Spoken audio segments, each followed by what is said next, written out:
Друзья, всем привет! С вами снова я, Magic Блогер, и сегодня у меня очень необычное видео, потому что я сделаю свой обзор мнения на первый сезон сериала «Сверхъестественное». Перед началом ролика не забудьте подписаться на канал, поставить лайк и вообще сделать все самое важное и необходимое, чтобы не пропускать в дальнейшем вот такой эксклюзивный контент. Да, друзья, я, в общем-то, полюбил очень сериал «Сверхъестественное», я уже на 4-м сезоне.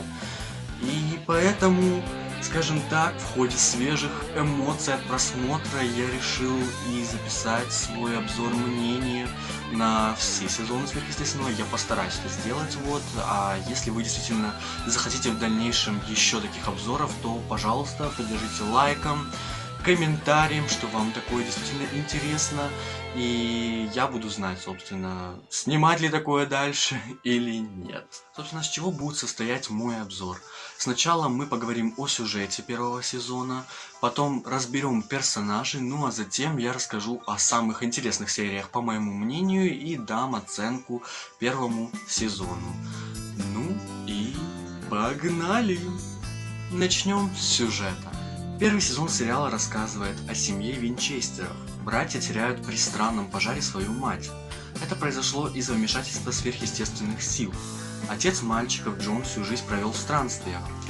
Он искал ответы на свои вопросы, главным из которых был вопрос о том, кто убил его жену. Так же, как после него сыновья, Джон путешествовал по стране. Он отправлялся туда, где замечал происки темных сил и помогал уничтожить их. В начале сезона старший брат Дин приезжает в колледж к Сэму и уговаривает его пойти на охоту вместе с ним, так как отец пропал. Сэм отказывается, но после того, как погибает в огне его девушка Джессика, он принимает решение оставить учебу и уходит с братом. Смерть Джессики случилась по той же причине, что и смерть матери Винчестера. Это дело рук одного и того же демона. Братья начинают расследование причин этого происшествия. После пары успешно завершенных дел братья серьезно ссорятся. Один из них едет в очередной город, чтобы помочь людям, а другой в одиночестве отправляется на поиски отца.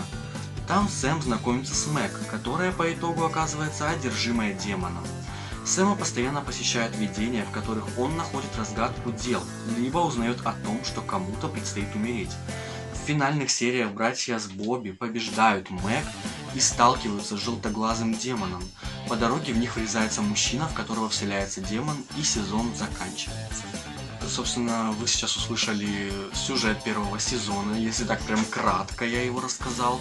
И, честно говоря, могу сказать, что сезон действительно получился довольно колоритный, как для первого сезона сериала. То есть, действительно, авторы, видно, что вложили душу, потому что начало просто безупречно, оно действительно очень интригует, и ты прямо-таки хочешь дальше смотреть сериал, потому что действительно я смотрел по одной серии, впрочем, так как и сейчас, вечерком сажусь, смотрю, и это, конечно, для такого действительно интересного сериала, извините, одна серия это очень мало для просмотра, но все равно я получил огромнейшее удовольствие.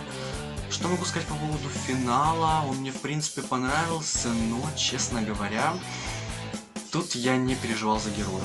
А сейчас объясню. Дело в том, что спойлер, да, вы знаете, что я уже, как и говорил, я уже на 4-м сезоне.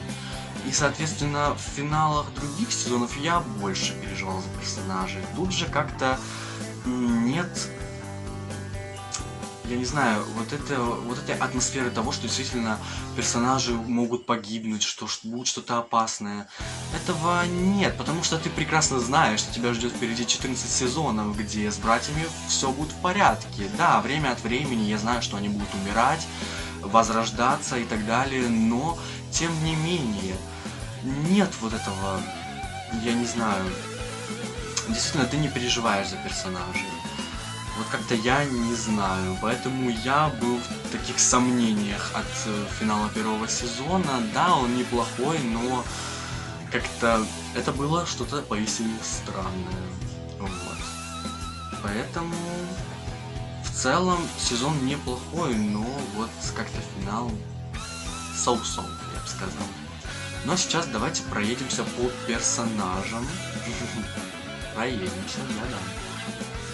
Дин — это главный луч юмора и оптимизма в их команде с братом. Он красив, обаятелен, Похититель женских сердец, но когда что-то угрожает его близким людям, он всегда готов помочь и даже пожертвовать нечто важным.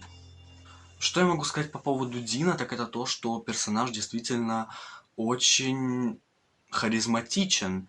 Действительно, он покоряет своим оптимизмом, своими шутками. Мне он, честно говоря, очень напомнил Кловер из Totally Spice, как ни странно, потому что у них похоже вот это вот помешательство у Кловер на парнях, а у него на девушках, потому что нам показали, что да, они с Сэмом еще те супернатуралы, вот, и такие...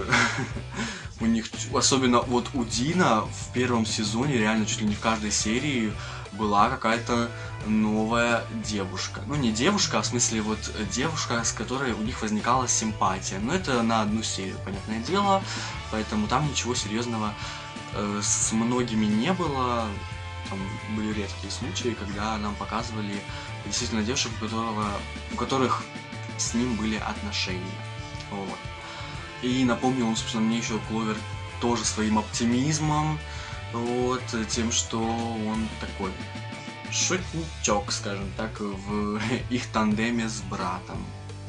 И вообще, в целом, сначала, честно, мне Дин так себе нравился, я думал, что ну такое, возможно, персонаж будет бесить, но нет. С временем, когда они начали раскрываться больше с Сэмом, то ты, конечно же, невольно влюбляешься в персонажей и понимаешь, насколько они просто идеально прописаны и как они хорошо друг друга дополняют, действительно. Вот они вроде с Сэмом и разные, но в то же время в них есть что-то такое общее, что их объединяет, и это круто. Реально круто. Сэм, мозг команды. Он умный, идет наперекор правилам, которым следуют Дин и отец. В этом сезоне показан как пацифист, тут еще не раскрывается его другая сторона. Что я, друзья, имел в виду под словом пацифист? А то, что в первом сезоне Сэм показан больше как такой отступник, скажем так, от их семейных правил. Вот, он идет наперекор всем указаниям отца и считает всегда, что нет, у них своя голова на плечах, и они не должны слушаться отца, потому что он их бросил и тому подобное, собственно. И в целом, честно говоря, я скажу, что имел я в виду под другой стороной, это то, что в третьем сезоне уже нам показывают более такого Сэма серьезного и более, я бы сказал, жестокого, потому что он даже убивает тех, кто или пытается убить тех, кто даже не особо виноват в чем-то. Но в первом сезоне нам показали, что он прям такой реально пацифист, который не любит пачкать руки, и он такой больше другим способом, нежели убийством решает проблемы. Вот как-то так. Отец Сэма и Дина Джон показан как суровый человек, только лишь раздающий указания сыновьям в миссиях, но его раскрывают как любящего отца, который переживает и пытается оберегать своих сыновей. Действительно, Джона показывают сначала просто как человека, мне казалось, без эмоций, и тут можно понять, он пережил такую утрату жены, вот, при таких ужаснейших обстоятельствах, вот, и показывают нам, собственно, его как человека, который действительно раздает указания, какие-то, скажем так, задания братьям собственно, в их миссиях против демонов различных, и ты задумываешься поневоле, что, блин, почему он такой, реально, но потом его раскрывают больше, что действительно он оберегает сыновей и все-таки волнуется за них. Поэтому персонаж, я считаю, очень прописан неплохо, потому что действительно показывает в очередной раз, что люди неспроста становятся вот такими какими-то, да, как это вот объяснить правильно. Вот в жизни действительно мне встречались люди, вот я думал, когда почему вот они такие, почему вот они в каких-то таких масках, но потому что все неспроста. Иногда жизнь заставляет людей быть другими, не такими, какими они изначально хотели быть. Поэтому Джон, наверное, это пример такого вот человека. Бобби — это как второй отец для Сэма и Дина. Он как опытный охотник наставляет братьев и помогает им в трудных миссиях. Что я вообще могу сказать по поводу Бобби? Отличный мужичок, скажем так, в сериале. Действительно, это положительный персонаж. Он такой в одно время суровый, но в то же время юморной. Не знаю, как это объяснить.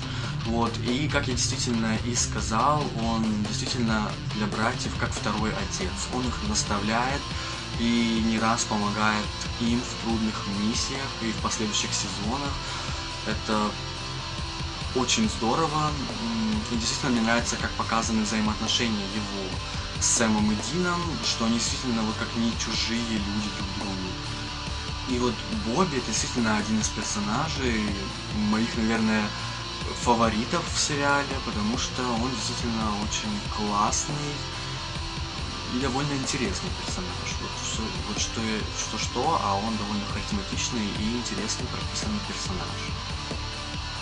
Мэг очень харизматичный и пугающий персонаж. Она хитра и никогда не знаешь, что у нее под маской милой и в то же время дерзкой кокетки. Вот что я могу сказать по поводу Мэг? Во-первых, меня поразило то, насколько она очень неожиданно появилась. В то время, когда братья рассорились и разделились, она познакомилась с Сэмом.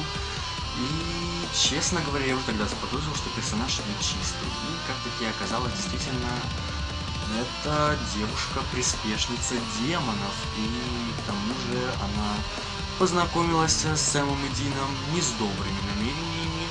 И, действительно, она порой кажется вроде такой милой, такой понимающей, а с другой стороны ты даже не представляешь, что скрывается за этой очень хитрой такой маской, как я вот, собственно, и сказал уже в ее описании. Короче, напугала она меня до ужаса, честно говоря. Вот. И в финале мне казалось, что она действительно прям серьезный противник, но ее очень как-то быстро победили и... Просто мне, наверное, было больше жалко девушку, из которой они изгнали демона, и она, собственно, умерла. Это действительно печальный исход, как по мне. Из интересных серий я могу отметить «Пилот». Но тут многие со мной согласятся, почему эта серия уникальна. Все просто, это начало сезона, это начало вообще всей истории Сэма и Дина Винчестеров. И действительно мне нравится и их предыстория, и, собственно, антагонист, с которым они столкнулись в этой серии. Это женщина в белом, и, честно говоря, история пугающая. Действительно, очень она такая пугающая, потому что она вроде...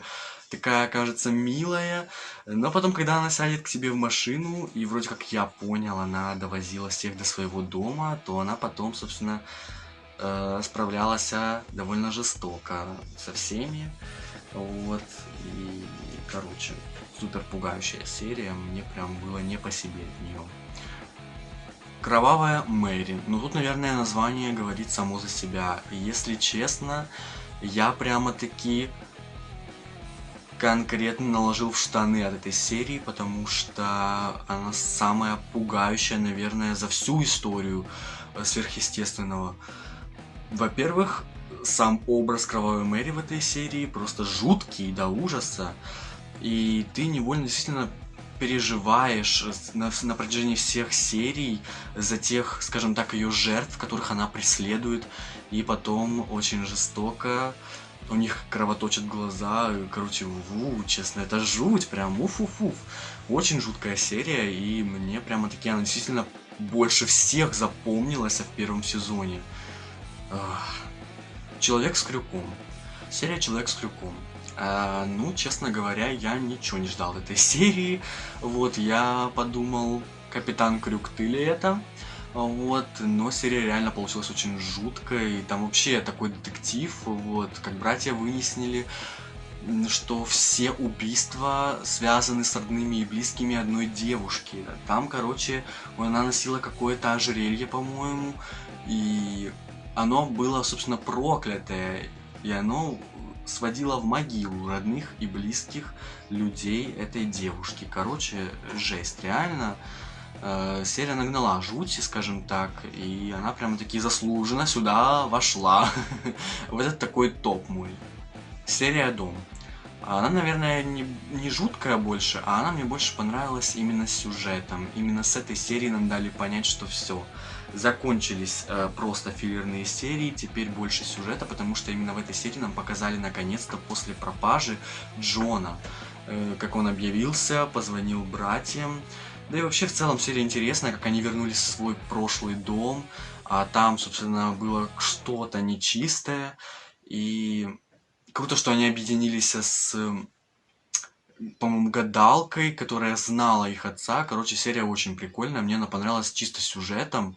Действительно, ну, до этого были одни, скажем так, филлерные серии, то есть братья сталкивались с какими-то демонами, побеждали их, и все, в общем-то. И потом отправлялись опять дальше в свое путешествие. А тут уже действительно нам продвинули, скажем так, сюжет, и это прям очень здорово. Серия действительно получилась очень крутой. Психушка. Тут, наверное, тоже название говорит само за себя. Но я думал, что ничего в этой серии страшного не будет. Но нет. Чисто атмосфера психушки нагнала реальной жути на меня в этой серии. Очень атмосферная получилась серия, еще и за счет вот этого антагониста, безумного доктора. Он сам жуткий, извините, и его методы лечения тоже, видимо, были настолько жуткими, что психушка обрела такую дурную славу. Короче, жесть, а не серия, реально одна из самых атмосферных в первом сезоне.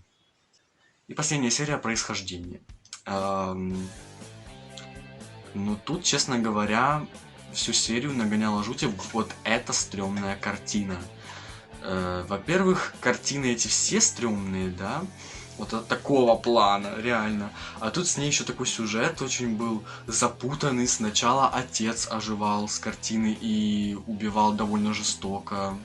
Убийства там реально были жестокие в серии. Потом оказалось, что еще и дочь из картины выходит. Короче, реально, очень жутко, непонятно, но мне очень понравилось, как до конца серия продержана была сюжетом и какими-то неожиданными поворотами. То есть очень круто, и реально серия прекрасная. Поэтому она, наверное, в этот топ, скажем так, моих запоминающихся серий, которые мне вот больше всего запомнились в первом сезоне, она сюда попала, собственно, очень даже объективно. Ну и оценку первому сезону я ставлю 9 из 10. Вы спросите, почему?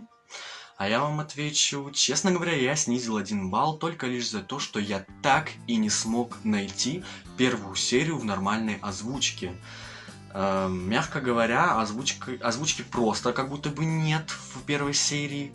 Вот, там просто рыпящие звуки и еле слышные слова. И меня прям это очень обидело. Да, я посмотрел первую серию в украинской зато озвучке. Там тоже звук не айс, он очень там тихий, но тем не менее это было хоть что-то. Я русский и украинский понимаю, поэтому мне было, собственно, несложно, но все равно.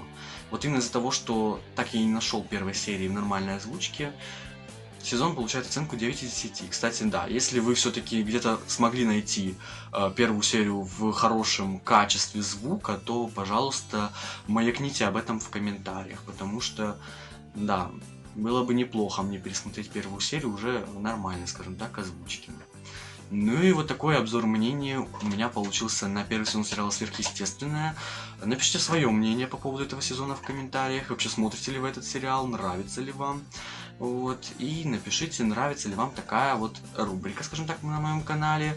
И продолжать ли мне снимать обзоры, мнения на остальные сезоны данного сериала.